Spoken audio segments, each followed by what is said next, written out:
Hi dears, welcome back to variety recipes. ഇന്ന് ഞാൻ Christmas ആയിട്ടൊരു ബിരിയാണിയുടെ റെസിപ്പിയാണ് നിങ്ങൾക്ക് ഷെയർ ചെയ്യാൻ പോകുന്നത്. വളരെ എളുപ്പത്തിൽ ഉണ്ടാക്കാൻ പറ്റിയൊരു ബിരിയാണിയാണ്. ചിക്കൻ കൊണ്ടാണ് ഈ ബിരിയാണി ഉണ്ടാക്കിയിരിക്കുന്നത്. ഈ ബിരിയാണി ദം ചെയ്താണ് ഉണ്ടാക്കിയിരിക്കുന്നത്. അതുകൊണ്ട് തന്നെ റൈസിനൊക്കെ നല്ല ടേസ്റ്റാണ്. പ്രത്യേക ഇൻഗ്രീഡിയൻസ് ഇതിനകത്ത് ഞാൻ ചേർത്തിട്ടുണ്ട്. ഇതിനു മുൻപ് ഞാൻ മലായ് ചിക്കൻ ബിരിയാണിയുടെ ഒരു റെസിപ്പി ഷെയർ ചെയ്തിരുന്നു. അത് താല്പര്യമുള്ളവരത് ഒന്ന് നോക്കി കാണണം കേട്ടോ. പിന്നെ ക്രിസ്മസിന് വേണ്ടിയിട്ട് അപ്പത്തിൻ്റെ കൂടെ കഴിക്കാനായിട്ട് ഫിഷ് മോളയുടെയും അതുപോലെ തന്നെ ചിക്കൻ സ്റ്റൂവിൻ്റെയും റെസിപ്പി ഷെയർ ചെയ്തിട്ടുണ്ട്. അതും നിങ്ങൾ ഒന്ന് നോക്കി കാണാം.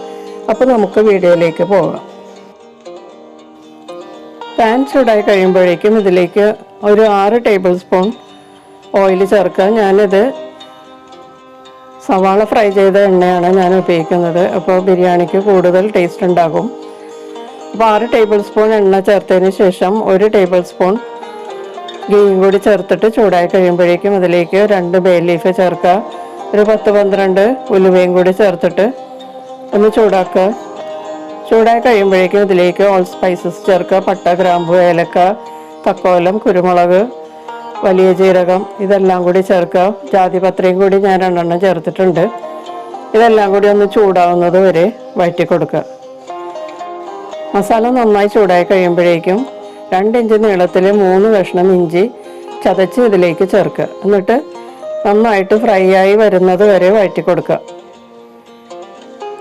ഇഞ്ചി നന്നായിട്ട് ഫ്രൈ ആയി വരുമ്പോഴേക്കും ഇതിലേക്ക് 2 വലിയ സവാള സ്ലൈസ് ചെയ്തത് ചേർത്ത് നന്നായിട്ട് വഴറ്റി കൊടുക്കുക. നന്നായിട്ട് സോഫ്റ്റ് ആവുന്നത് വരെ വഴറ്റണം. ഇതിലേക്ക് കുറച്ച് ഉപ്പും കൂടി ചേർക്കുക. അപ്പോൾ സവാള പെട്ടെന്ന് വഴന്ന് കിട്ടും.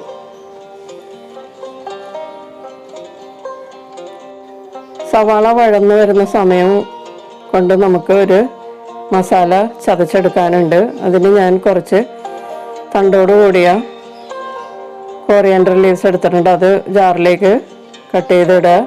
പിന്നെ കുറച്ച് മിൻറ്റ് ലീവ്സും എടുത്തിട്ടുണ്ട്. അതും തണ്ടോടുകൂടി തന്നെ കട്ട് ചെയ്ത് ഇതിലേക്ക് ചേർക്കുക. 1 ബേ ലീഫ് കട്ട് ചെയ്ത് ചേർക്കുക. 1 കഷ്ണം ഇഞ്ചി ചെറുതായി നുറുക്കി ചേർക്കുക. ഒരു 20-25 അല്ലി വെളുത്തുള്ളി, 2 പച്ചമുളക് ഒടിച്ചിടുക. ഇതെല്ലാം കൂടി ഒന്ന് ചതച്ചെടുത്തിട്ട് മാറ്റി വയ്ക്കാം. സവാള നന്നായി വഴന്നു കഴിയുമ്പോഴേക്കും ഇതിലേക്ക് നമ്മൾ ചതച്ച് വെച്ച മസാല ചേർത്ത് ഒരു 3 മിനിറ്റ് വഴറ്റി കൊടുക്കുക. അതിനുശേഷം മഞ്ഞൾപ്പൊടി, മല്ലിപ്പൊടി, മുളക് പൊടി, പിന്നെ ഗരം മസാല ഇതെല്ലാം കൂടി ചേർത്തിട്ട് ഒന്ന് നന്നായിട്ട് വഴറ്റി കൊടുക്കുക. പച്ചമണം മാറുമ്പോഴേക്കും ഇതിലേക്ക് 3 മീഡിയം തക്കാളി ചോപ്പ് ചെയ്തത് ചേർത്ത് സോഫ്റ്റ് ആകുന്നത് വരെ വഴറ്റി കൊടുത്തതിന് ശേഷം 3 ടേബിൾ സ്പൂൺ പുളിക്കാത്ത തൈര് ചേർത്ത് കൊടുത്ത് നന്നായിട്ട് മിക്സ് ചെയ്യുക. അതിനുശേഷം 2.5 table spoon biryani masala powder ചേർത്ത് 1 മിനിറ്റ് ഒന്ന് വഴറ്റിയതിന് ശേഷം മീഡിയം സൈസിൽ കട്ട് ചെയ്ത 1 കിലോ ചിക്കനാണ് ഞാൻ എടുത്തിരിക്കുന്നത്. ഇതിലേക്ക് കുറച്ച് ഉപ്പും കൂടി ചേർത്ത് ഈ മസാലയുമായിട്ട് നന്നായിട്ട് മിക്സ് ചെയ്ത് മൂടി വെച്ച് ഒരു 5 മിനിറ്റ് മീഡിയം ഹീറ്റിൽ കുക്ക് ചെയ്യുക. ഈ മസാലയൊക്കെ ചിക്കൻ പീസസിൽ നന്നായി പിടിക്കാൻ വേണ്ടിയിട്ടാണ് ഇങ്ങനെ ചെയ്യുന്നത്. ഇനി ചിക്കൻ വേകാനുള്ള വെള്ളം ചേർത്ത് മിക്സ് ചെയ്യുക. നന്നായി മിക്സ് ചെയ്തതിന് ശേഷം അരപ്പ് തിളച്ച് തുടങ്ങുമ്പോഴേക്കും മൂടി വെച്ച് 15 മിനിറ്റ് മീഡിയം ഹീറ്റിൽ കുക്ക് ചെയ്യുക. ഇടയ്ക്കിടയ്ക്ക് ഒന്ന് തുറന്ന് ഇളക്കി കൊടുക്കണം. ഇനി നമുക്കൊരു അരപ്പ് തയ്യാറാക്കണം. അതിനുവേണ്ടി 3 ടേബിൾ സ്പൂൺ ചിരകിയ തേങ്ങ ഒരു ജാറിലേക്ക് ഇട്ടിട്ടുണ്ട്. ഒരു 8-10 കശുവണ്ടിയും കസ്കസും കൂടി കുതിർത്തിയത് ചേർത്തിട്ട് നന്നായിട്ടൊന്ന് മിക്സിയിൽ അരച്ചെടുത്തിട്ട് മാറ്റി വയ്ക്കാം. 15 മിനിറ്റിന് ശേഷം ചിക്കനിലേക്ക് നമ്മളിപ്പോൾ റെഡിയാക്കി വെച്ച കാഷ്യൂ പേസ്റ്റ് ചേർത്ത് കൊടുക്കാം. എന്നിട്ട് നന്നായിട്ട് മിക്സ് ചെയ്യാം. ഇതിലേക്ക് ഒരു വലിയ സവാള ഫ്രൈ ചെയ്തത് ചേർത്ത് മിക്സ് ചെയ്തതിന് ശേഷം മൂടി വെച്ച് 5 മിനിറ്റും കൂടി കുക്ക് ചെയ്യാം. 5 മിനിറ്റിന് ശേഷം തുറന്ന് 1 ടേബിൾ സ്പൂൺ പഞ്ചസാരയും കൂടി ചേർത്ത് മിക്സ് ചെയ്യുക. അപ്പോൾ നമ്മുടെ മസാല റെഡിയായി. ഇതിൽ നിന്ന് 1 കപ്പ് ഗ്രേവി തെക്കി മാറ്റിയതിന് ശേഷം നമുക്ക് ദം ചെയ്യാം. ബിരിയാണി പോട്ടോ അല്ലെങ്കിൽ കട്ടിയുള്ള പാത്രമോ ആണ് ഉപയോഗിക്കേണ്ടത്. അതിലേക്ക് നന്നായിട്ട് ഒന്ന് ഗീ തടവിയതിന് ശേഷം നമുക്ക് ചിക്കൻ മസാല റെഡിയാക്കി വെച്ചിരിക്കുന്നത് ചേർത്ത് കൊടുക്കാം. ചിക്കൻ ചേർത്തതിന് ശേഷം ചിക്കൻ പീസസ് എല്ലാം പാത്രത്തിൻ്റെ ഏറ്റവും അടിയിൽ വരത്തക്ക വിധം ഒന്ന് ലെവൽ ചെയ്ത് കൊടുക്കാം. സ്പൂൺ കൊണ്ട് ഒന്ന് നന്നായിട്ടൊന്ന് നിരത്തി വെച്ച് കൊടുക്കാം. അതിനുശേഷം ഇതിലേക്ക് വേവിച്ച് വെച്ചിരിക്കുന്ന ചോറ് ചേർത്ത് കൊടുക്കാം. ഞാൻ ബിരിയാണി റൈസ് 4 കപ്പാണ് വെള്ളത്തിൽ വേവിച്ചിട്ട് ഊറ്റിയാണ് എടുത്തിരിക്കുന്നത്. പട്ട, കറയാമ്പ്, ഏലക്കയൊക്കെ ചേർത്ത് വേവിച്ചതാണ്. ഉപ്പും ചെറുനാരങ്ങ നീരും ചേർത്തിട്ടുണ്ടായിരുന്നു. ഇതിലേക്ക് പാതി ചോറാണ് ഞാനിപ്പോൾ ചേർത്തത്. അതിൻ്റെ പുറത്തേക്ക് കുറച്ച് ഫ്രൈ ചെയ്ത അണിയനും കൂടി ചേർത്തിട്ട് വീണ്ടും അതിൻ്റെ മീതയിൽ 1/4 ഭാഗം ചോറ് ചേർത്ത് കൊടുക്കുക. അതിനുശേഷം നമ്മൾ എടുത്തു വെച്ച മസാല ഇതിൻ്റെ പുറത്തേക്ക് ഇട്ട് കൊടുക്കുക. അതിനുശേഷം കുറച്ച് അണിയൻ ഫ്രൈ ചെയ്ത എണ്ണ ചേർത്ത് കൊടുക്കാം. ഇല്ലെങ്കിൽ ഗീ ചേർത്താലും മതിയാകും. അണിയൻ ഫ്രൈ ചെയ്ത എണ്ണ ചേർത്താൽ ബിരിയാണിക്ക് ഒരു പ്രത്യേക ടേസ്റ്റ് ആയിരിക്കും. ഇതിലേക്ക് കുറച്ച് കൊറിയാൻഡർ ലീവ്സും മിൻറ്റ് ലീവ്സും ചേർക്കുക. കുറച്ച് ഗ്രേറ്റ് ചെയ്ത ക്യാരറ്റും കൂടി ചേർക്കുക. അത് ഓപ്ഷണലാണ്, നിങ്ങൾക്ക് വേണമെങ്കിൽ മാത്രം ചേർത്താൽ മതിയാകും. പിന്നെ ഇതിലേക്ക് നമുക്ക് ബാക്കിയുള്ള ചോറും കൂടി ചേർക്കാം. ആദ്യം പാതി ചോറാണ് ഇട്ടത്, പിന്നെ 1/4 ഭാഗം ചേർത്തു, വീണ്ടും ബാക്കിയുള്ള 1/4 ഭാഗം ചേർത്തു.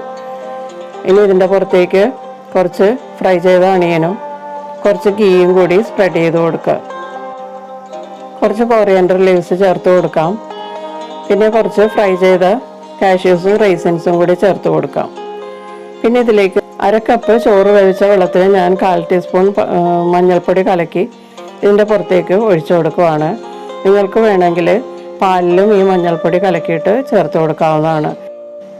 ചോറിനൊരു മഞ്ഞ കളർ കിട്ടാൻ വേണ്ടിയിട്ടാണ് ഇങ്ങനെ ചെയ്യുന്നത്. ഇതിന് ശേഷം നമ്മൾ അലൂമിനിയം ഫോയിൽ കൊണ്ട് നന്നായിട്ട് സീൽ ചെയ്യുക. എന്നിട്ട് ലിഡ് വെച്ച് മൂടിയതിന് ശേഷം 20 മിനിറ്റ് ചെറിയ ബേണറിൽ ലോ ഫ്ലെയിമിൽ ബേക്ക് ചെയ്തെടുക്കാം. അതിനുശേഷം സ്റ്റൗ ഓഫ് ചെയ്ത് ഒരു 10-15 മിനിറ്റ് കഴിഞ്ഞതിന് ശേഷം മാത്രമേ ഇത് തുറന്നു നോക്കാൻ പാടുള്ളൂ. എന്നാലേ ഇതിൻ്റെ മസാലയൊക്കെ നന്നായിട്ട് ഇതിൽ ചോറിൽ പിടിക്കുള്ളൂ. അപ്പോൾ 20 മിനിറ്റും കൂടി കഴിഞ്ഞ് സ്റ്റൗ ഓഫ് ചെയ്ത് ഒരു 10-15 മിനിറ്റും കൂടി ഇപ്പോൾ കഴിഞ്ഞപ്പോഴാണ് ഞാനിത് തുറക്കുന്നത്. അപ്പോൾ നന്നായിട്ട് നല്ല ചൂടുണ്ട്, നല്ല മണമൊക്കെയാണ് വരുന്നത്. നല്ല ബിരിയാണിയുടെ കൊതിപ്പിക്കുന്ന മണമാണ് വരുന്നത്. ചിക്കനൊക്കെ ഏകദേശം ഫ്രൈ ചെയ്ത് ഉണ്ടാക്കിയ പോലെ തന്നെ ഉണ്ട്. അപ്പോൾ വളരെ ടേസ്റ്റി ആയിട്ടുള്ള ഈ ബിരിയാണി എല്ലാവരും ഒന്ന് ട്രൈ ചെയ്ത് നോക്കുക. ഈ വീഡിയോ നിങ്ങൾക്ക് ഇഷ്ടപ്പെട്ടെങ്കിൽ ഒന്ന് ലൈക്ക് ചെയ്യാൻ മറക്കരുത് കേട്ടോ. പിന്നെ നിങ്ങളുടെ ഫ്രണ്ട്സിനൊക്കെ ഒന്ന് ഷെയർ ചെയ്ത് കൊടുക്കണം കേട്ടോ. ഈ ചാനൽ സബ്സ്ക്രൈബ് ചെയ്യാത്തവർ ഒന്ന് സബ്സ്ക്രൈബ് ചെയ്ത് തന്നെ ഒന്ന് സപ്പോർട്ട് ചെയ്യുക. ബെല്ലൈക്കൺ എനേബിൾ ചെയ്യുകയാണെങ്കിൽ എൻ്റെ അടുത്തടുത്ത വീഡിയോസും നിങ്ങൾക്ക് വേഗത്തിൽ ലഭിക്കുന്നതായിരിക്കും. നമുക്ക് വീണ്ടും മറ്റൊരു റെസിപ്പിയുമായിട്ട് കാണാം. Thank you.